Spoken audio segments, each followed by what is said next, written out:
Good evening, guys. Warm welcome to the program. So, here we are going to see what kind of interview question you can get in supply chain domain.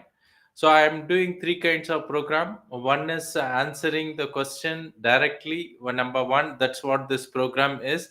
Next one is I am reviewing the job requirement. JD of various multinational organizations so that you can understand what employer wants it. And then I am doing a very educational program, maybe related to supply chain in my YouTube channel.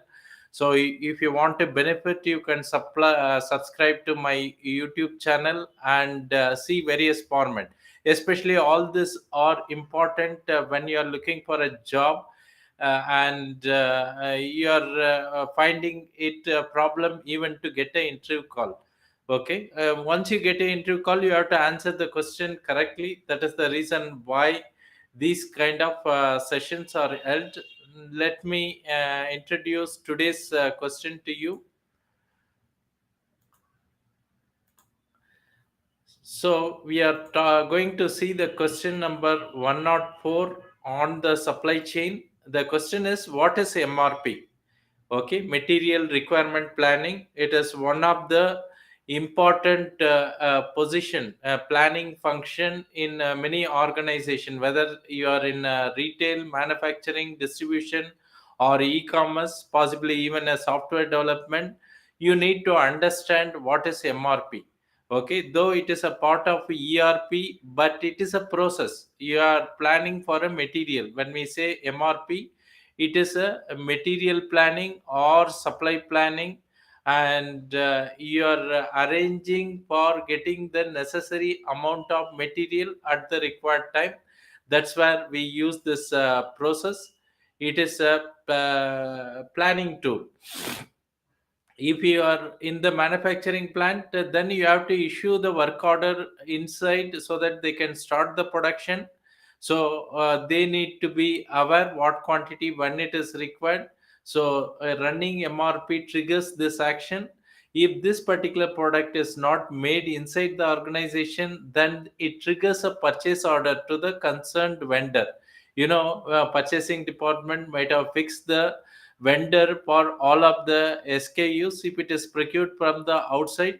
So as and when there is a requirement, it triggers the purchase order. Possibly, purchase guys may have a control whether they need to any check or directly release those order directly to the vendor. So by doing this process, it is giving a authorization either inside manufacturing or outside supplier to supply the items. Here we are talking about at a SKU level, especially in a manufacturing, we are talking at a component level.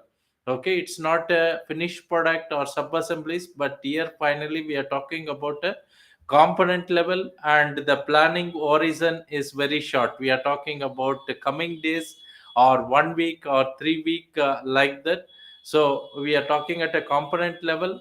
For this, input comes from the previous process, master scheduling, and the planners are also should have a knowledge about BOM, bill of material, and also inventory status. Okay, when you are releasing order for a particular item, the schedule is required. Second, BOM means bill of material. It clearly indicates for a particular product what are the components and also what is the required quantity.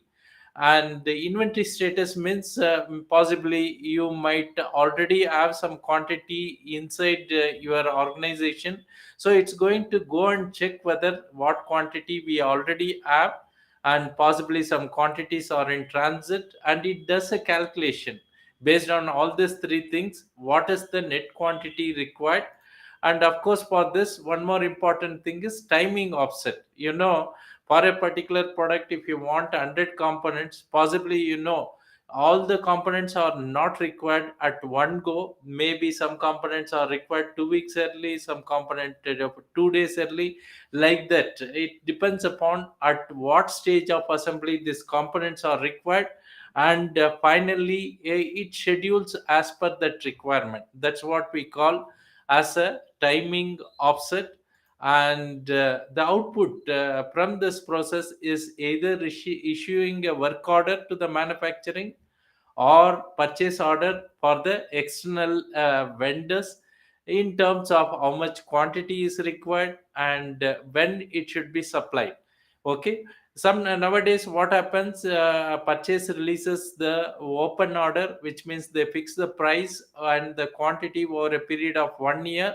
And now by this process we are only scheduling the arrival. Okay, maybe many organization this process does not even go through the purchasing. If supplier is connected with your ERP, he directly gets a intimation, so that we call as a scheduling whenever a vendor is having a open order. So by using this process we are planning for the material requirement. We are going to tell either internal sources or external vendor what quantity is required and when it is required. And since we are talking at a component level, if an organization has 50,000 SKUs, it's very comprehensive. Okay, it is not manually possible to control nor use Excel kind of environment. You need a system, IT tool. That's where ERP, enterprise resource planning, is involved. In that one module is available, say production planning. That's where we release the order, maybe some environment material management is there.